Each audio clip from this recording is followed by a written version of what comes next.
سزا نہیں ہو سکی ہے. تو پہلا جو آپ ذہن میں رکھیے گا, یہ جہاں تک ایویڈنس اکٹھا کرنا اور یہ چیزیں, یہ تو کوئی آئی ڈونٹ تھنک سو کوئی مشکل کام تھا. حدیبیہ کیس کی انکوائری اور انویسٹیگیشن دیکھیں, اگر براڈ شیٹ کے حوالے سے کچھ چیزیں آئی ہیں وہ سامنے دیکھیں, پاناما کے کیسز کو سامنے دیکھیں, تو میٹیریل تو بہت کچھ ریکارڈ کے اوپر موجود تھا. اصل جو بات ہے کہ وہ جو آپ کے محکمے کے اندر مافیاز بیٹھے ہوئے ہیں, وہ چاہے ایف آئی اے کے اندر ہیں یا نیب کے اندر ہے یا مختلف اداروں کے اندر ہیں, وہ چیزوں کو انارتھ کرنے میں ایک ٹائم لگ گیا. آپ کو فورینسک کرنا تھا, ڈیٹا اکٹھا کرنا تھا. یہ کوئی اتنا میں نے اس کو اتنی بڑی راکٹ سائنس سمجھتا, لیکن جو بیانیہ آپ نے بنایا, اس بیانیے کو کھڑا ہونے کے لیے بیک اینڈ پہ آپ کو عدالتوں پہ جانے کے حوالے سے یہ بڑی کلیئرٹی چاہیے تھی. یعنی مثال کے طور پر اگر آپ چاہتے ہیں سارے مسئلے کو, یعنی مجھ سے کسی نے اگر پوچھا کہ یہاں پرابلمز کیا رہی ہیں, میں نے کہا جی سارے ایک روف کے نیچے نہیں ہیں. مثال کے طور پر اگر آپ احتساب کے کانٹیکس میں یہ سارے معاملے چاہتے ہیں تو ایف بی آر آپ کے انڈر ہونا چاہیے, ایس سی سی پی آپ کے انڈر ہونا چاہیے, آپ کے انڈر کمپٹیشن کمیشن ہونا چاہیے, آپ کے انڈر نیب ہونا چاہیے, آپ کے انڈر ایف آئی ہونا چاہیے, آپ کے انڈر پولیس ہونا چاہیے, آپ کے انڈر انٹیریئر ہونا چاہیے, آپ کے انڈر منسٹری فارن افیئر ہونا چاہیے, یہ اور اسٹیٹ بینک آف پاکستان آپ کے انڈر ہونا چاہیے. تو پھر آپ ایسا ہے کہ ان ساری چیزوں کو ایک جگہ بیٹھ کر, مثال کے طور پر نیب میں بھی اگر آپ نے یہ سارے معاملے کو لے کر گئے, نیب سے اگر پیرلل ادارہ آپ نے ایک ایف آئی اے بنایا, تو 3.5 سال کے اندر آپ نے ایف آئی اے میں کون سے ایکٹ میں ترامیم کر لی, یا نیب کے حوالے سے اگر دیکھا جاتا ہے تو یہ سارے لوگ جو بیٹھے ہوئے تھے, تو نیب کے قوانین میں کون سی ایسی ترامیم کر لی کہ جس سے آپ نے سائنٹیفک بنیاد پر ان ساری چیزوں کو اگر ڈے ٹو ڈے اگر ہیئرنگ کرنی تھی, تو آج تو ہم 3.5 سال بعد وہیں کھڑے ہیں کہ نیب کے اندر کوئی خاطر خواہ ترامیم نہیں کر سکے, کوئی رولز نہیں بنا سکے, کوئی انویسٹیگیشن نہیں بنا سکے. میٹیریل اکٹھا کرنا میں اس کو ایک اتنا بڑا کام نہیں سمجھتا, اس میں کوئی شک نہیں ہے کہ یہ ایک بڑا کام ہے, لیکن سوال یہ ہے کہ جب گراؤنڈ پہ لانا تھا آپ نے, ایگزیکیوشن کا کام تھا, تو آپ کے پاس پروسیکیوشن اتنی مضبوط نہیں ہے. آپ نے پروسیکیوشن کو اکٹھا کرنے, یہ تو ایک برین کا کام تھا نا, کہ جن لوگوں کو آپ نے یہاں اکٹھا کیا تھا, کھڑا کیا تھا, آپ کی کابینہ میں اتنے لوگ تھے, کئی وکلا تھے, کئی ایسے ایکسپیرینس لوگ تھے, لیکن آج گراؤنڈ ریالٹی میں پوچھے تو میں تو بڑا خود حیران ہوا ہوں کہ 3.5 سال بعد اگر ہم وہیں کے وہیں کھڑے ہیں, تو یہ سوچنا پڑے گا کہ کہاں کیا غلطی ہوئی اور کون لوگ ہیں سارے معاملے کے ذمہ دار. بالکل سر, مجھے نہیں ایسا لگتا کہ ہم وہیں کے وہیں کھڑے ہیں. مجھے ایسا لگتا ہے کہ جو آپ نے تو خود ہی اس کا جواب دے دیا کہ ادارے, جب آپ نے کسی ایک ادارے کو چٹھی لکھنی ہے نا, تو وہاں سے ٹائم لگے گا اس کا جواب آنے, کیونکہ وہ آپ کے ماتحت نہیں ہے. آپ کو بیوروکریسی جو بابو لوگ ہیں وہ آپ کو ایک نئے انداز میں الجھا دیں گے, اور ایک ڈپارٹمنٹ جب آپ کے انڈر نہیں ہوگا تو آپ کس اتھارٹی کے ساتھ اسے جا کر کہیں کہ بھائی یہ ثبوت دو, یہ لیٹر دو, یہ ہمیں ڈیٹیلز چاہیے, آپ کو نہیں ملیں گے. جس جے آئی ٹی کا آپ نے حوالہ دیا اظہر صاحب, وہ سپریم کورٹ آف پاکستان کی ہدایت پہ بنی تھی, اور اس جے آئی ٹی میں اس کے پاس ایک اتھارٹی تھی جس کی بنیاد کے اوپر وہ جہاں جاتے تھے, جس کو بلانا چاہتے تھے بلا لیتے تھے, چونکہ ان کے پاس پاورز تھی, under the directions of supreme court of Pakistan وہ کام کرتے. آپ کو لگتا ہے کہ ان لائنز کے اوپر سوچنے کی ضرورت ہے تحریک انصاف کی حکومت کو اور عمران خان صاحب کو, کیونکہ یہ فیصلے صرف اور صرف عمران خان صاحب ہی کرتے ہیں, کس کو رکھنا ہے, کسی کو گھر بھیجنا ہے اور کیا کیا جائے گا, ایگزیکٹو آرڈر انہی کا ہی ہوتا ہے. دیکھیے کوئی شک نہیں ہے, لیکن کوسچن ہے کہ آپ نے جو اپنے آفس کے اندر برین رکھے ہیں, جو آپ کی کابینہ کے اندر لوگ ہیں, وہ کس کے کھیت کی مولی ہیں. ان کا کام نہیں ہے کہ اگر مثال کے طور پر اگر میں نے ایسے کہا ہے کہ نیب کے قوانین کے اندر کسی چیزوں کی انفورسمنٹ کے حوالے سے, ایف آئی اے کے قوانین کے حوالے سے انفورسمنٹ کے کانٹیکس میں اگر آپ اس طرح کی جو امینڈمنٹس, وہ کس نے روکا تھا آپ کو کہ یہ امینڈمنٹ, اور اس میں کوئی شک نہیں, آپ آرڈیننس بھی تو بار بار لاتے رہے ہیں, ابھی بھی آپ کے پاس چلے, آپ کی سینٹ میں اکثریت ہو چکی ہے, لیکن ایک بات ماننا پڑے گی, یہ تصویر کا یہ رخ آج بھی بھیانک ہے, اور مجھے نہیں نظر آتا کہ آنے والے دنوں میں یہ اس کے بارے میں فریم ورک کوئی نہیں ہے, انہوں نے کچھ کام نہیں کیا. اور وجہ یہ ہے کہ شریف خاندان یا آس پاس کے لوگ وہ اتنے خوش کیوں ہیں, یعنی اتنی اوپن اینڈ شٹ کیسز کو سامنے رکھ کر وہ ان کے چہرے پہ خوشی کیوں ہے, وہ جو بیانیہ بیچ رہے ہیں, وہ بیانیہ بک رہا ہے, اور اس کی وجہ کیا ہے کہ آپ نہ تو دیکھیں نا, یا تو آپ اظہر صاحب میری بات سنیں, سر میری بات سنیں سر, یہی تو میں پیٹ رہا ہوں کہ آپ نے شہزاد اکبر کو گھر بھیج دیا. دوسری طرف اب لوگ یہ کہہ رہے ہیں, اور یہ بڑی سمجھ والی بات ہے, کہ جناب احتساب کا کیا ہوا, کیا ہوا اس احتساب کا؟ جس شخص نے بیڑا اٹھایا تھا، جو رکھوالی پہ تھا، جو انویسٹیگیٹر تھا، وہ خود استعفیٰ دے کر سائڈ پہ ہو گیا. نمبر 1 اس کا فائدہ نون لیگ کو ہوا. نمبر 1 سر. دوسری بات، آپ بطور وکیل اس چیز سمجھتے ہیں، اور میں نے اس سے پہلے بھی یہ بات کہی آپ سے، اور میں جس دن سے یہ استعفے کی بات ہو رہا تھا، میں ہر پلیٹ فارم پہ یہی بات کر رہا تھا کہ جب نیا وکیل آتا ہے نا سر، تو اس کو وقت لگتا ہے کہ وہ کیس کو سمجھ سکے،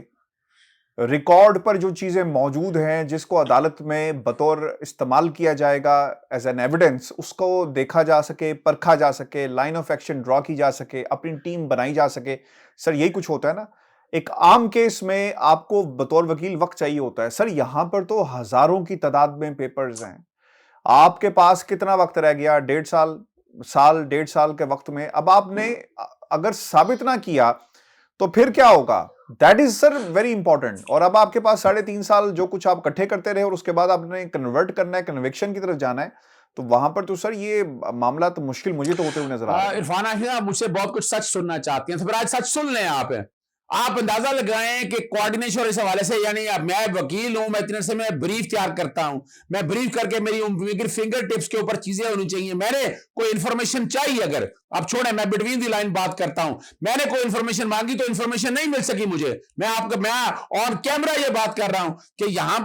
جو حالات اور واقعات ہے نا، کہ یہ کوئی بھی یہاں آ جائے گا، اتنا آسان کام اس کانٹیکسٹ میں نہیں ہے کہ یہ جو جتنا یہ مافیاز نے چیزیں سکیٹرڈ کی ہوئی نا آپ کے پاس، یعنی حالات اور واقعات ایسے ہونے چاہیے کہ نو بڈی از انیویٹیبل. آج ایک آدمی گیا تو دوسرا آٹومیٹکلی سسٹم میں آ کر چیزیں گراؤنڈ پہ چلنی چاہیے. لیکن ہم نے جو یہاں ایک حالات ایسے بنا دیے ہیں کہ میں ہوں گا تو میں ہی کروں گا، دوسرا ہوگا تو کوئی نہیں کر سکتا. سر یہ تو خیر آپ تھوڑے سے جذباتی ہو گئے. میرا سر یہ سوال ہے کہ جس نے جو کچھ بھی کیا، جب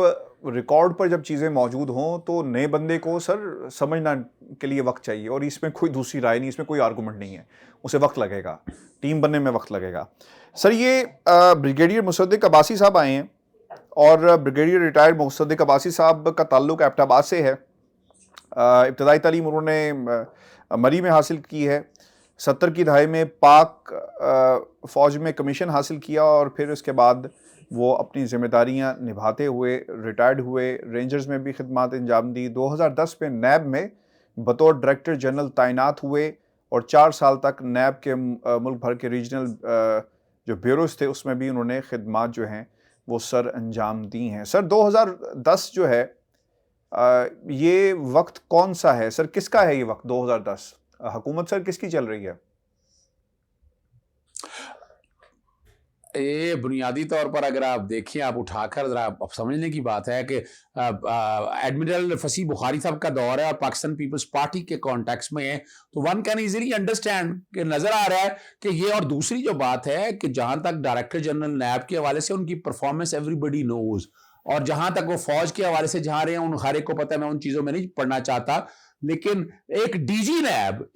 نیب جو آپ اتنا بڑا بیانیہ لے کر چل رہے ہیں، وہ کیا کر سکتا ہے؟ اور وہ ریٹائرڈ ڈی جی، اور جو اتنے سے بالکل خاموش بیٹھا ہوا ہے، غالباً 78 ایئرز کے قریب اس کی ایج ہے. اس سے تو بہتر اگر مجھ سے پوچھے تو اس سے بہتر تو شہزاد اکبر تھا. اپنا ان کو عباسی صاحب کو فیس کرنا پڑے گا، میڈیا عباسی صاحب کو کوٹیں فیس کرنی پڑیں گی. ان میں کہاں کیپیسٹی ہے؟ یعنی یہ خاص طور پر ایسے لوگوں کو یہ فیس کرنا، مجھے تو نظر آ رہا ہے کہ شاید یہ کوئی عمران خان کا اگینسٹ کوئی سازش نہ ہو کہ یہ بیانیہ جو ان کا ہے جو گرا ہے اب وہ دھرم سے نیچے گر جائے. اور ان میں، اور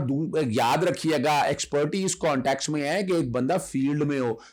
آپ 2010 سے 2014 آج 2022 کے اندر بیٹھے ہوئے ہیں، آپ تو you are out of field, آپ کو تو پتہ ہی کچھ نہیں ہے نیب کے اندر کیا ہے. آپ کا تو مائنڈ پہ زنگ بھی لگ چکا ہوگا. جی آنے والے دنوں میں آپ کے سامنے بڑی چیز میں آپ نے چونکہ سوال پوچھ لیا ہے، جو میری اپریہنشن ہے، میرا کام ہے میں اپریہنشن آپ کے سامنے رکھ دوں. اور اس میں خاص طور پر جو آس پاس کے لوگ ہیں جو ان کے قریب ہیں، ان میں تو غالباً شامیانے بجائے جا رہے ہیں. وہ تو بہت خوش ہیں پاکستان پیپلز پارٹی کے دور کے حوالے سے بھی کہ انہوں نے ایک ایسا وقت گزارا ہے جو دور کس کا تھا. اور پاکستان مسلم لیگ نون اس حوالے سے ہے کہ ان پہ کسی طرح کے الزامات تھے. سندھ ہائی کورٹ کے اندر سے کچھ چیزیں آپ کے سامنے نکل آئیں گی. اس کا مطلب یہ ہوا تکلیف دہ بات کہ بریگیڈیئر ریٹائرڈ مصدق عباسی صاحب کی اگر پروفیشنل کیپیسٹی میں دیکھی جائے لا کے پرسپیکٹو میں، تو سر ہمیں کہیں پہ وہ ایکسپرٹیز نظر نہیں آتی، نمبر 1۔ اور پھر آپ نے ایک شخص جس کی ایکسپرٹیز ہی قانون تھا اور وہ ایک عمارت 3.5 سال بناتا ہے، کھڑی کرتا ہے، رینوویشن اس کی چل رہی تھی جب اسے ہٹا دیا جاتا ہے، تو آپ یہ سمجھتے ہیں کہ is not as good choice as Shahzad Akbar. اور پھر دوسری طرف اس کا اثر پاکستان تحریک انصاف کی حکومت پہ پڑے گا، بیانیے پہ پڑے گا، اور حالات جو ہیں ان کے لیے مشکل ہو سکتے ہیں۔ اچھا ایک بات یاد رکھیے گا، عمران خان صاحب کے آس پاس جو لوگ ہیں نا، کوئی بندہ یہ نہیں چاہتا ہے کہ کوئی ایسا بندہ یہاں پر آئے کہ جس کی کیپیسٹی بہتر ہو، جو چیزوں کی انڈرسٹینڈنگ بہتر کر سکے، جو رزلٹ دے سکے۔ اب یعنی 3.5 سال میں ان کے آس پاس کے لوگ وہ رزلٹ نہیں دے پائے، اگر کوئی بندہ یہاں پر ایسا ہوگا کہ جو رزلٹ دے پائے گا تو یہ ان کے لیے وارننگ ہے۔ تو اس لیے میں نہیں سمجھتا کہ آس پاس کے لوگ یا عمران خان صاحب کے آس پاس، عمران خان تو دیکھ رہا میں نے جو ان کی جو آنکھوں میں چمک دیکھی ہے، جو ان کے دل میں جذبہ دیکھا ہے کہ وہ اس ملک کو آگے لے جانا چاہتے ہیں، چیزوں کو سیٹل کرنا چاہتے ہیں، لیکن ان کے آس پاس ایسے ہی ہے، اپنے ہی گراتے ہیں نشیمن پہ بجلیاں۔ جو سمجھ میں بات آ رہی ہے کہ یہاں اب آنے والے دنوں میں عمران خان صاحب کو بہت سے چیلنجز فیس کرنے پڑے ہیں۔ نمبر 1 یہ احتساب کا جو چیلنج ہے نا، یعنی اب ماں سوائے ایک کیس کے علاوہ، دیکھیں باقی کیس تو جو نیب کے کیسز ہیں وہ تو ٹرائل میں چل رہے ہیں، اور ہم نے کوئی ایسا میکنزم بنایا نہیں، کوئی سپیڈی ٹرائل کے حوالے سے عدالتیں اگر سپریم کورٹ نے کہی تھی، چیف جسٹس گلزار صاحب ریٹائر ہونے والے ہیں، وہ بھی آپ نے اس طرح عدالتیں نہیں بنا سکے ہیں۔ آپ نے اب یہ ایک FIA کا کیس ہے منی لانڈرنگ کے کانٹیکس میں، اور منی لانڈرنگ کی سزا پوری دنیا میں آپ کیسز میں دیکھ سکتے ہیں کہ اس کی کنوکشن ریٹ کیا ہے۔ آپ نے پریڈیکیٹ آفینس جوڑنا ہے، آپ نے اس کو کرپشن کے ساتھ جوڑنا۔ سوال یہ ہے کہ کیا کنوکشن ہو سکے گی کسی ایک کیس کے اندر؟ ابھی جو کیسز ہیں شہباز شریف صاحب کے حوالے سے اور ان کے خاندان کے حوالے سے، دیکھیں ایویڈنس تو اوور ویلمنگ ایویڈنس ایسی جگہ پر موجود ہے، اس ایویڈنس کو کنیکٹ کرنا ہے، مٹیریل سامنے رکھنا ہے۔ اگر اس کی انویسٹیگیشن آپ دیکھیں نا، انویسٹیگیشن کی اگر آپ ٹھیک نہ کر سکے اور رزلٹ آپ سامنے نہ لا سکے تو ٹرائل کورٹ میں تو کیس آپ کا پٹ جائے گا۔ اور ٹرائل کیس دیکھیں نا، ٹرائل کورٹ کے اندر اب منی لانڈرنگ کو ثابت کرنا، اور خاص طور پر جب پاکستان میں منی لانڈرنگ کے حوالے سے بھی اتنی ڈیولپمنٹ نہیں ہوئی ہے جتنی نیب نے کی ہے، جس کسی نے بھی مشورہ دیا تھا کہ یہ صرف FIA کے اندر رکھا جائے اور صرف خالی FIA کو، FIA کی کیپیسٹی آپ اور میرے سے زیادہ کون جان سکتا ہے کہ جہاں کنوکشن ریٹ 8 سے 10% ہے، نیب کا تو پھر بھی کنوکشن ریٹ 68.8% ہے۔